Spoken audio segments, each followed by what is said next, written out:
Hello, ladies and gentlemen. Good morning, good day, good evening, good afternoon. Welcome back to another episode of Spark Gap Garage. And in today's episode, we are working on my 1990 Ford Ranger. We are going to be replacing the leaf spring for both sides of the drive axle. Now, this procedure is pretty much the same for any vehicle that has leaf springs, and it can actually be done at home, believe it or not. You don't need a lift or anything like that. If you have lifts, great. If you have air tools, great. I'm just going to use basic tools and just to show you how to do it at home with a little bit of patience and know-how, which is why I'm making this video. I can show you how to do this at home. All right, so for the sake of filming, I already got the tire off. I already got my vehicle up on jacks. This is stable. Give it the rock method, rock test. Both tires are off and the leaves are completely basically resting. There's no spring load up or down. It's just easily resting on there, or hanging, if you will. So just for the sake of filming, I wanted to show you why we are replacing. You can actually see some cracks forming here, here. But this is the big boy right here. Now, I zip tied it because emergency situation, had to get it home. But that right there is why we are replacing these leaf springs. Okay, so to remove these U-bolt straps, whatever you want to call them, U-bolts, grab yourself a nice long pry bar, the appropriate socket, and break her free. Now, I guarantee that most of the time when you try to loosen up something that has been torqued down, tightened down, rusted like this, it tends to snap off. Now, a really big rule is never reuse, because these are torque to yield and stuff like that.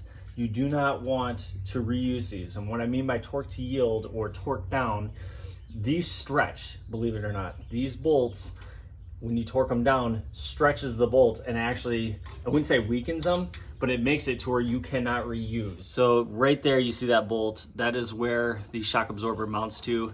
All I'm gonna do is take my jack and lightly, right there. You don't want to lift the vehicle up, you just want this to kind of sit on it. Okay, so now that we got the two 18mm U-bolts out of here, the U-bolt plate right here, now we can move on to these. I figured it out. It is a, oops, excuse the shaking camera, 21mm bolts right there, nut and bolt, and then you got one right there, nut and bolt. So then once you get that, you can drop the axle down, the leaf spring should follow it, and then we can get the old leaf spring off, new leaf spring on.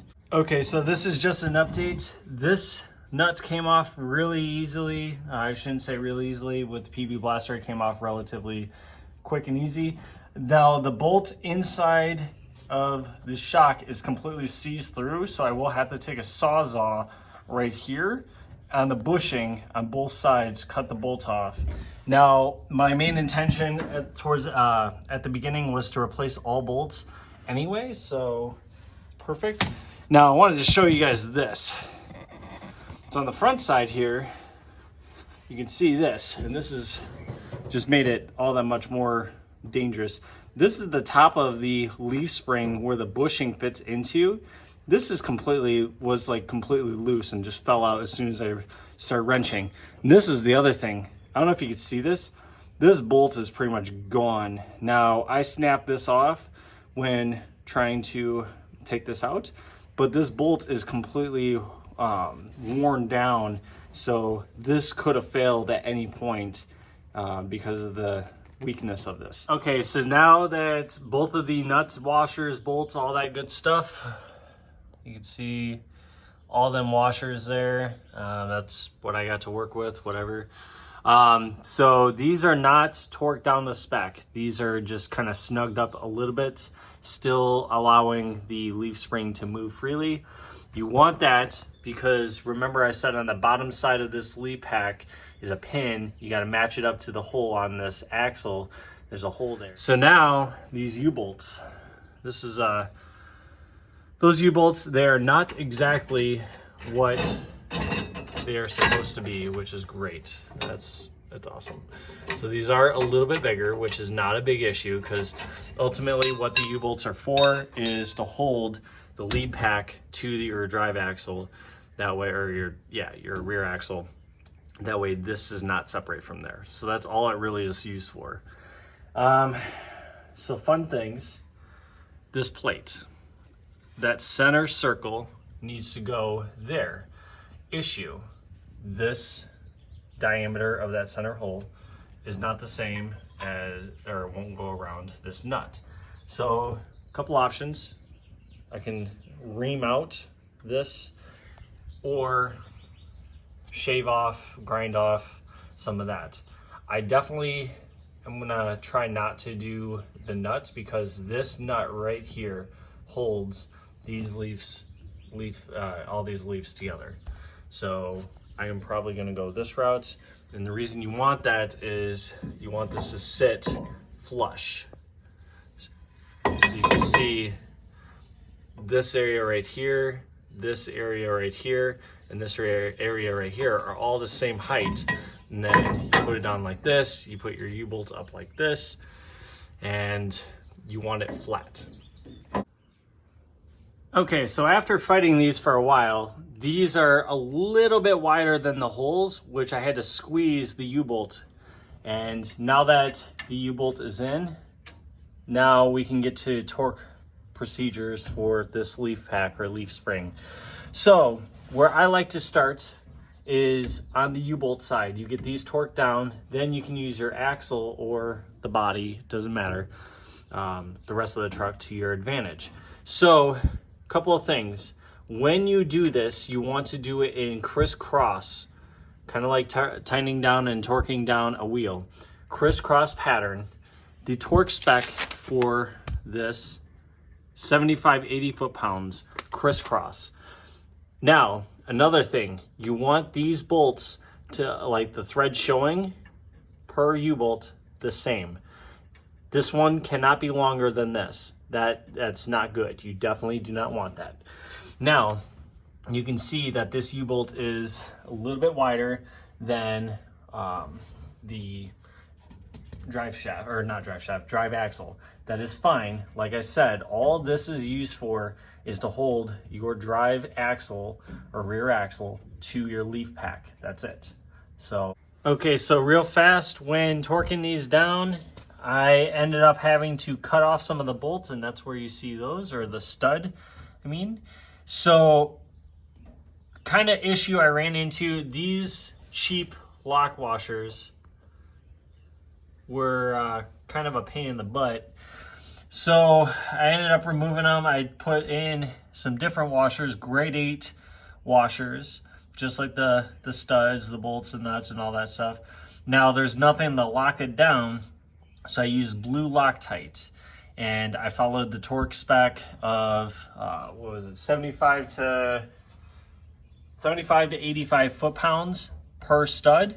So I did crisscross pattern, and I divided it right in half for that torque spec, so I actually went to 80. So instead of 75, 85, I went to 80, and then followed the crisscross pattern. So now we got to preload the suspension. I'm working with 2 jacks, one to hold up the frame, to lower it and lift it and this and that. And then this guy right here, this jack I'm gonna use to raise up the rear axle. And that's gonna put in a load as if the suspension is fully collapsed, or not really collapsed, but you know what I'm trying to say. So then once I get to that point where the suspension is preloaded, then the spec I found for both of these bolts are anywhere between 45 and 60 foot-pounds. So again, right in the middle, I'm gonna go about 50 to 55 foot-pounds for both of these nuts and bolts. Use your discretion.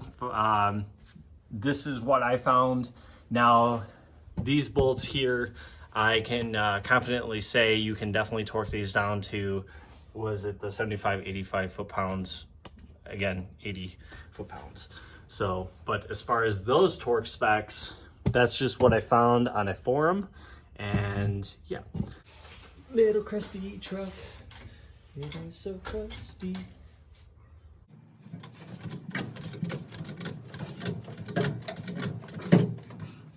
Got my torque wrench set to 50 foot-pounds. Once it decides to wake up, there we go. Okay. Wrench on the side.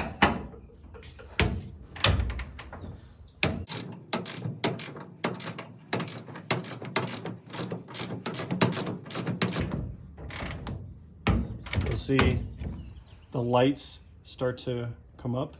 That means I'm getting close. You hear a beep.